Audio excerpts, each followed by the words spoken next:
I'm Carl Azus, and this is CNN 10, your objective overview of world events. Americans between the ages of 12 and 15 years old are now eligible for a coronavirus vaccine. Before Monday, it was only supposed to be available for people ages 16 and up.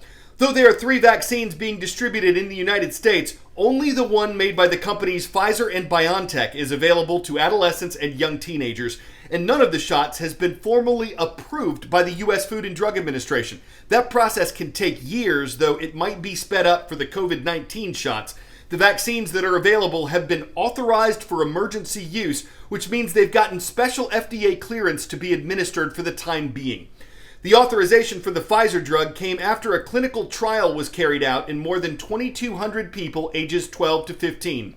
Pfizer says it showed its vaccine was highly effective and well tolerated, with common side effects including pains, fatigue, headache, chills, joint pain, and fever. Those are the same ones observed in adults.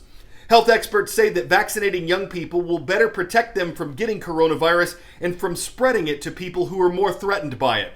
They estimate that the overall survival rate for COVID-19 is about 99.5%. That's an average across all ages. Children are less likely to get seriously sick from coronavirus than older adults. The authorization for 12 to 15-year-olds has gotten a mixed reaction from parents. Some brought in their children for inoculations before the Centers for Disease Control formally recommended them. That was expected to happen on Wednesday afternoon. Some have said they're hesitant or unwilling to get their kids the shot because COVID vaccines were developed faster than any other vaccines in history and because they haven't been available long enough for there to be any long-term studies on their effects. The CDC says that as of early this week, 46% of all Americans had gotten at least one dose of a COVID-19 vaccine. That process has not gone as quickly in Japan, where there's greater resistance to vaccines than in the US, and where less than 3% of the population is estimated to have had at least one dose.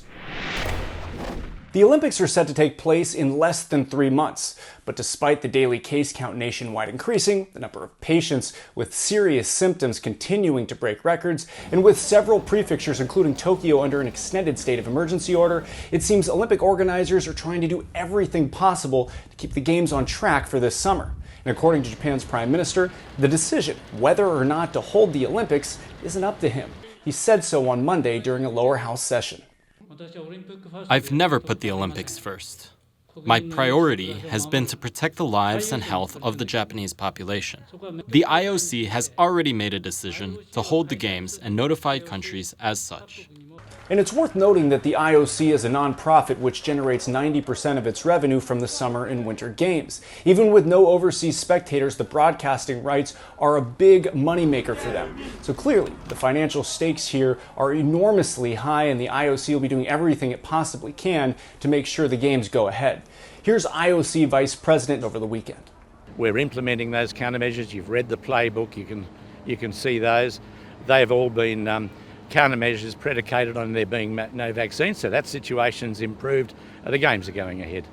IOC President Thomas Bach was scheduled to arrive in Japan early next week, but because of the extended state of emergency order, his visit has been postponed. And regarding vaccinations, here in Japan, less than 1% of the population has been fully vaccinated, which is a big point of concern for infectious disease specialists.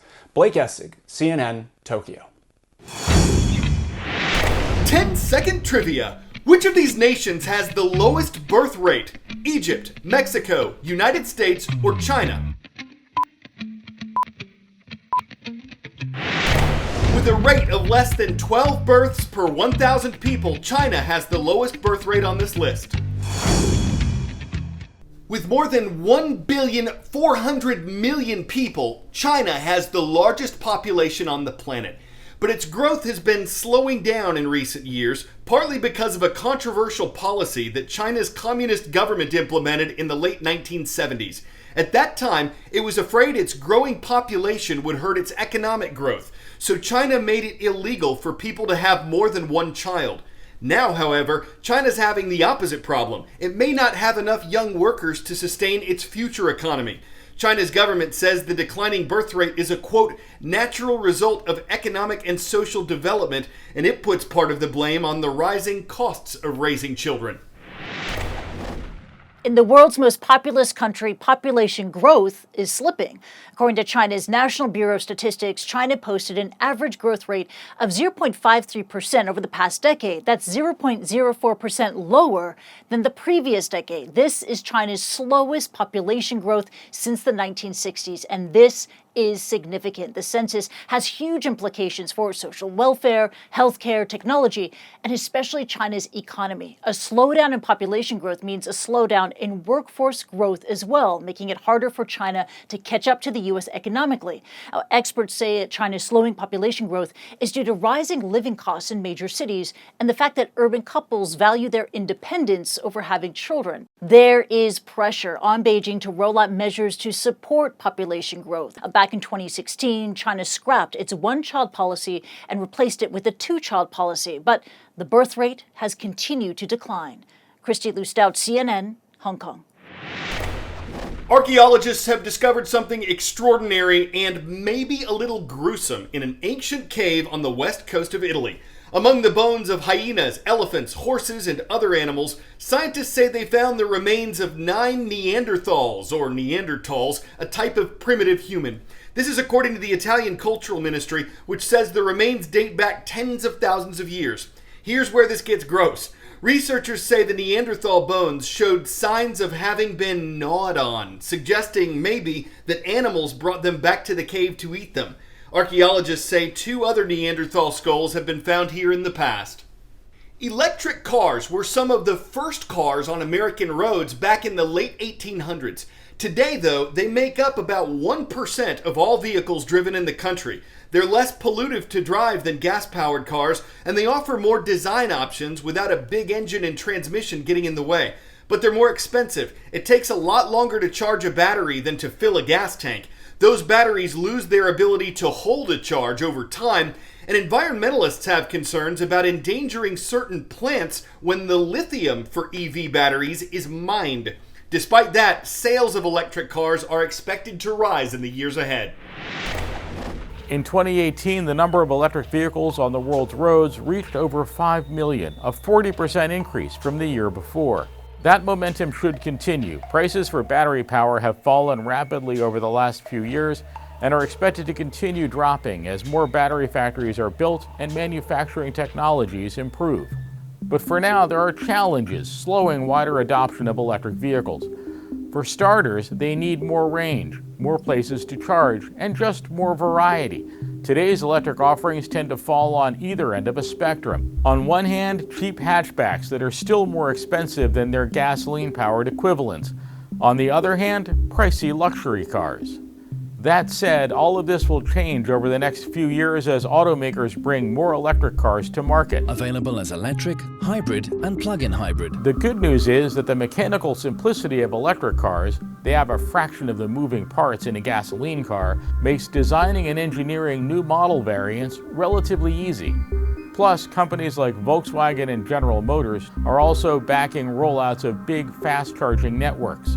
With all this on the way, some analysts predict that within the next 20 years, EVs will make up the majority of cars sold.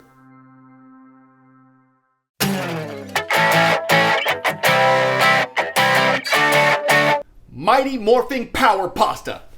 10 out of 10.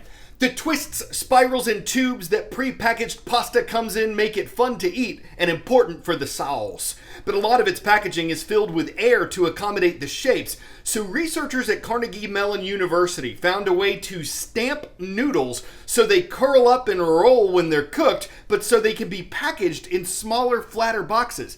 They say this could save space and packaging waste. You can see the appeal, and as long as people cantaloni taste the difference, maybe critics will ping me nothing but ravioli reviews. Or so you thought. You can't tell everyone the spaghetti on the flat noodle bandwagon. For them, it's too far fetched for flat-faced fettuccine to vermicella. It just seems fusilli. Bucharest Christian Academy gets today's shout out. It is so good to have you watching from Bucharest, Romania. I'm Carl Azus for CNN.